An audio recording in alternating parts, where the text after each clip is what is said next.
जय हिंद दोस्तों, स्वागत है आपका अपने YouTube channel learn classes 24/7 and the knowledge park academy में। हम लोग बढ़ चुके हैं अपने DLED फर्स्ट सेमेस्टर सीरीज में। हम लोगों का प्रैक्टिस सेट नंबर 7 है, जिस पर हम लोग सब्जेक्टिव टाइप क्वेश्चंस की प्रैक्टिस कर रहे हैं। ठीक है, हम लोगों ने अब तक 20 सब्जेक्टिव टाइप्स और 80 ऑब्जेक्टिव टाइप्स क्वेश्चंस कंप्लीट कर लिए हैं। ये हम लोगों का सब्जेक्टिव टाइप में 21 से 30 क्वेश्चंस का सेट होगा, जिसमें हम लोग शानदार तैयारी करेंगे अपनी और देखते हैं कि किसका स्कोर क्या रहता है। अब आप लोगों को लगभग सिलेबस की समझ हो चुकी और कई क्लासें भी आप कर चुके हैं, तो आप कोशिश ये करिएगा कि वीडियो रोक करके कोई भी सवाल है तो उसको आप पहले हल करें, उसके बाद देखिए कि नहीं क्या आपका सॉल्यूशंस और बोर्ड का सॉल्यूशन मैच कर रहा है कि नहीं कर रहा। उसके अकॉर्डिंग आपकी तैयारी का पता चलेगा। ठीक है, और बढ़ते हैं हम लोग आगे। चलिए देखते हैं क्वेश्चन नंबर 21 क्या कह रहा है। यदि क्वेश्चन कम समझ में आ रहा हो तो ध्यान देना, हम क्वेश्चन पढ़ रहे हैं, नेक्स्ट टाइम ऐसी पीपीटी नहीं आएगी सामने। ठीक है, चेंज कर दिया जाएगा। क्या कह रहा है, एक विद्यालय में लड़कों की संख्या 10xy + 7y² - 5z है तथा लड़कियों की संख्या 2xy - 2y² + 3z है। कुल छात्रों की संख्या होगी। ठीक है, कुल छात्रों की संख्या ज्ञात पूछ रहा है ना। तो पहले ये बताओ लड़कों की क्या है, लड़कों की संख्या। ओहो, लड़की लिख गया। लड़कों की संख्या, ठीक है,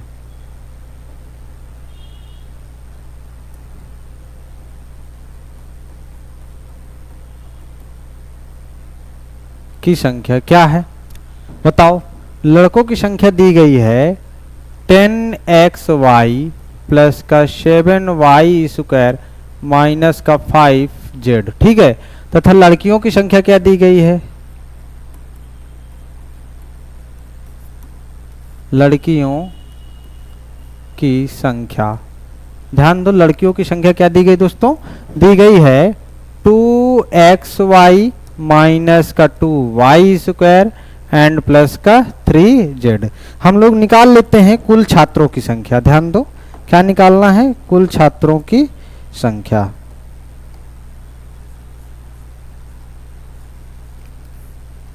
कुल छात्रों की संख्या। ठीक है, चलो आ जाओ हल करते हैं। तो ये बताओ, लड़कों और लड़कियों की संख्या ऐड कर देते हैं तो विद्यालय में जितने भी छात्र होंगे सभी की संख्या क्या आ जाएगी, निकल आएगी, है ना। ठीक है, तो क्या करते हैं, ऐड कर देते हैं 10xy + 7y² - 5z। ठीक है, -5z। अब इसमें क्या ऐड करना है, इसको ऐड करना है, तो ऐड करो + 2xy - 2y² + 3z। ठीक है, +3z। देखो ध्यान से, ये 10xy है और ये 2xy है, तो 10 और 2 कितना हो गया, दोनों प्लस के हैं तो क्या हो जाएगा 12xy हो गया। और 7y² है, ये 2y², ये प्लस का ये माइनस का तो घट जाएगा, क्या आ जाएगा +5y² ना, 7 से 2 घट जाएगा। और ये -5z है, +3z है। तो ये बताओ 3 और 5, ये माइनस का वो प्लस का तो घटेगा, तो कितना आ जाएगा -2z आ जाएगा। ये जो संख्या बच रही दोस्तों, ये जो संख्या बच रही है आपकी, ये क्या हो जाएगी, विद्यालय में कुल छात्रों की क्या हो जाएगी, संख्या हो जाएगी। ठीक है, इन द सेंस ये यदि आप छात्रों को केवल बॉयज समझ रहे हैं तो फिर दोस्तों यही आपका आंसर होगा।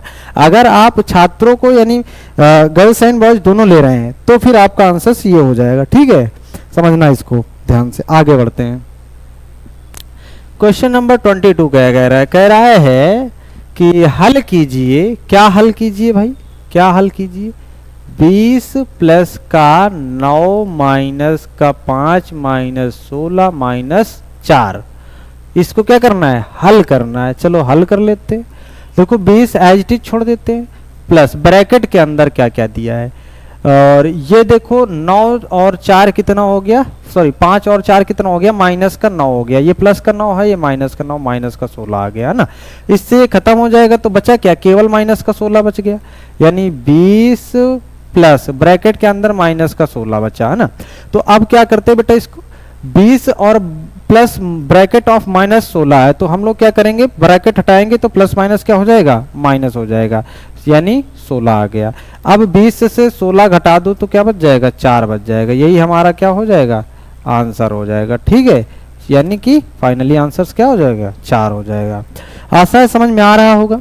यह सॉल्विंग की पीपीटी आपको टेलीग्राम चैनल्स में मिल जाएगी, जिसका लिंक हम डिस्क्रिप्शन में दे देंगे। वहां से जाके आप इसको डाउनलोड कर सकते हैं और अपनी तैयारी को शानदार कर सकते हैं। ठीक है, चलते हैं हम लोग आगे।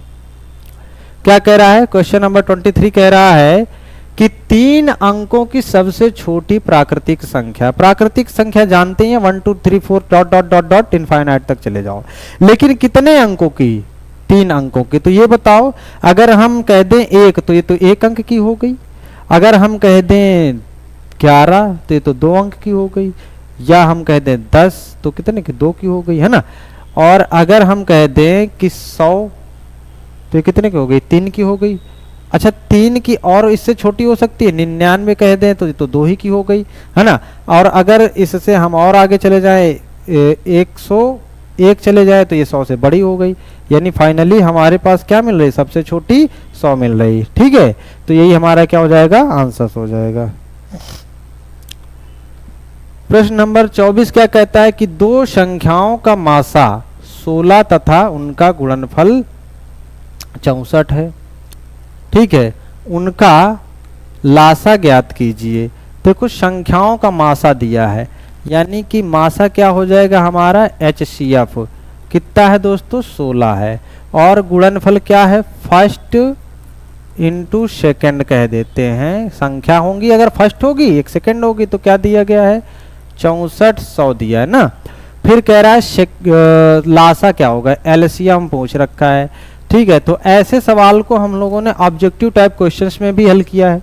वहां आपने पढ़ा होगा तो फार्मूला एक याद होगा। फार्मूला क्या होता है कि LCM गुणे HCF बराबर first number into second number. Okay, तो यहां से जाके आप इसको देख लीजिए। LCM क्या हो जाएगा, देखो LCM ही तो ज्ञात करना है, लिख देते हैं LCM। HCF कितना है दोस्तों, 16 हो गया। दोनों संख्याओं का गुणनफल दिया है, कितना है, 6400। ठीक है, कितना है, 6400। 16 से काट देते हैं, 16 चौको 64, यानी LCM क्या बन गया दोस्तों, 400। कितना बन गया, 400। ये हमारा क्या हो जाएगा, LCM हो जाएगा। ठीक है, आगे बढ़ते हैं हम लोग। अगला सवाल क्या कह रहा है, कह रहा है क्वेश्चन नंबर 25 कह रहा है लघुत्तम समापवर्तक किसे कहते हैं। लघुत्तम समापवर्तक किसे कहते हैं, अर्थात पूछ रहा है आपसे LCM पूछ रहा है। तो LCM हम लोग डिफाइन कर देते हैं कि किन्हीं 2 या 2 से अधिक, समझना ध्यान से, नोट भी करना है, अधिक संख्याओं से भाग देने पर छोटी से छोटी से छोटी संख्या, भाग देने पर छोटी से छोटी संख्या जो पूर्णतः विभक्त हो जाए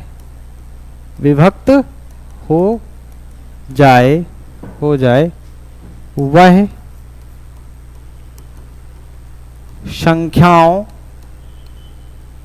का लघुत्तम समापवर्तक कहलाती है, यानी लासा कहलाती है। ठीक है, बात समझ में आई होगी, कहलाती है, यानी कोई भी संख्या हम ले लेते हैं, सपोज दैट 2 3 ले लिए। अब 2 3 से हम भाग दें किसी संख्या में जो कि दोनों से कट जाए पूर्णतः छोटी छोटी, तो पहले तो ये बताओ 2 3 से बड़ी क्या होगी, 4, भाग जाएगा नहीं जाएगा, 5 जाएगा नहीं जाएगा, नहीं जाएगा तो 6 में चला जाएगा। अब 6 से भाग लगाओ, 2 3 या 6, 3 से भाग लगाओ तो 3 से भाग लगाओगे 3 दूनी 6, कट गया दोनों बार में, यानी 6 इन दोनों का क्या हो जाएगा, LCM हो जाएगा। ठीक है ना, एग्जाम्पल्स भी समझ में आ गया होगा, इसको नोट भी करना है, समझना भी है। आगे बढ़ते हैं। क्या कह रहा है, प्रतिशत का अर्थ क्या होता है। देखो प्रति का मतलब क्या होता है, प्रति का मतलब होता है दोस्तों एक होता है ना, और शत का मतलब क्या होता है, समझो ध्यान से, शत का मतलब क्या होता है, 100 होता है। क्या होता है, 100। ठीक है, तो प्रतिशत का अगर पूछोगे तो क्या हो जाएगा, प्रतिशत, यानी जो 100 में से कोई भी संख्या ले लो, 100 में से कोई भी, अगर एक भी ले लो तो ये भी क्या हो गया, प्रतिशत हो गया ना, प्रति में शत हो गया। ठीक है, बात समझ में आ रही है कि नहीं आ रही। 1/100 को भी क्या कह सकते हो, प्रतिशत कह सकते हो। बात समझ में आ गई होगी। जैसे हम कहते हैं कि 2, तो 2/100 क्या हो गया, ये भी क्या हो गया, प्रतिशत हो गया। ठीक है, आगे बढ़ जाते हैं। यदि किसी चतुर्भुज की चारों भुजाएं बराबर हों तथा प्रत्येक कोण 90 डिग्री हो तो ऐसे चतुर्भुज को क्या कहते हैं। देखो दोस्तों, कह रहे हैं चारों भुजाएं बराबर हो, चलो चारों भुजाएं ये बराबर कर दिया। अगर ये ए है, ये भी ए है, ये भी ए है, ये भी ए है, ये वाला 90 डिग्री, ये वाला भी 90 डिग्री, ये वाला भी 90 डिग्री और ये वाला भी 90 डिग्री। ऐसी कंडीशंस बताओ, हमने प्रीवियस क्लासों में बता रखी है कि ऐसी कंडीशंस तब बनती है जब वह आकृति हमारी क्या हो, वर्ग हो। तो आकृति हमारी क्या हो जाएगी दोस्तों, वर्ग हो जाएगी। ठीक है, क्या हो जाएगी, वर्ग हो जाएगी। वर्ग की डेफिनेशंस क्या होती है कि वह द्विविमीय आकृति, हमने पिछले लेक्चर में लिखा रखा है, वह द्विविमीय आकृति कौन सी, वह द्विविमीय आकृति जिसकी चारों भुजाएं आपस में बराबर हों और उनके संगत कोण, यानी जो फर्स्ट एंड सेकंड के and second and third and fourth and 1 के मध्य जो भी कोण होंगे वह सभी कितने डिग्री के होंगे, 90 डिग्री के होंगे। ठीक है, चलिए आगे बढ़ जाते हैं हम लोग। कहते हैं भिन्न किसे कहते हैं। अच्छा भाई साहब, भिन्न किसे कहते हैं, किसी भी छोटी से छोटी, या मान लो कोई भी संख्या ले लो, समझना ध्यान से, इसको लिखाने की जरूरत नहीं, आप समझ लो बस, चाहे तो लिख लो। किसी भी संख्या को छोटे छोटे भागों में डिवाइड करके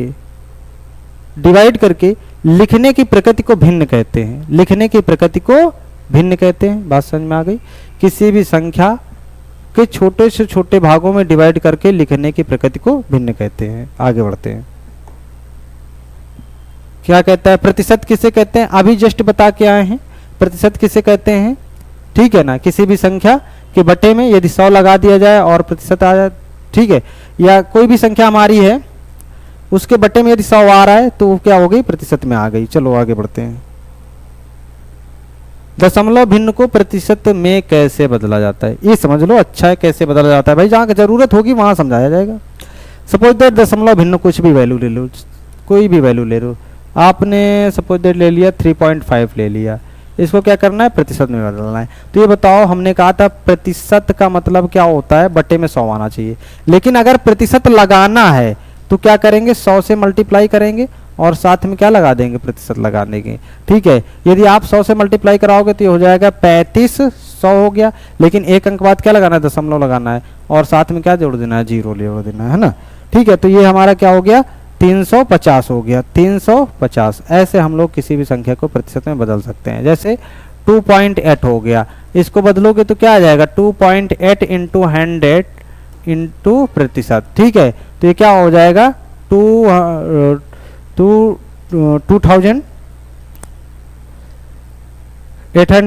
and 1 after 1 digit decimal and decimal percentage, तो क्या हो जाएगा 28 एंड 0%। ठीक है, 280%। आशा है समझ में आया होगा। आगे बढ़ जाते हैं। ठीक है दोस्तों, तो आज तक हम लोग यहीं तक रखते हैं और मिलते हैं हम लोग अगले वीडियो में। तब तक आप बेहतरीन पढ़ाई करते रहिए। ठीक है, क्योंकि बिना पढ़े आपके घर में क्लासें करने से विशेष कुछ नहीं हो सकता ना। ठीक है, तो आपको क्लासें करनी है। क्लासें आपको आपकी तैयारी का जो है अंदाज़ा लगाती हैं कि नहीं, हाँ आप कितने पानी में हैं, जिससे आप, जैसे हम क्वेश्चन रखते हैं तो आप क्वेश्चन हल कीजिए, पहले खुद लिखने की कोशिश कीजिए, फिर उसको देखिए कि नहीं हाँ हमारा सोल्यूशन सही है कि नहीं सही। यदि सही है तो आपकी तैयारी बेहतर है, यदि नहीं सही है तो उसको इम्प्रूव कीजिए, जिसलिए क्लासें की जाती हैं। ठीक है, मिलते हैं हम लोग अगले वीडियो के साथ। तब तक के लिए बने रहिएगा learn classes 24/7 and the knowledge park academy के साथ। तब तक के लिए जय हिंद।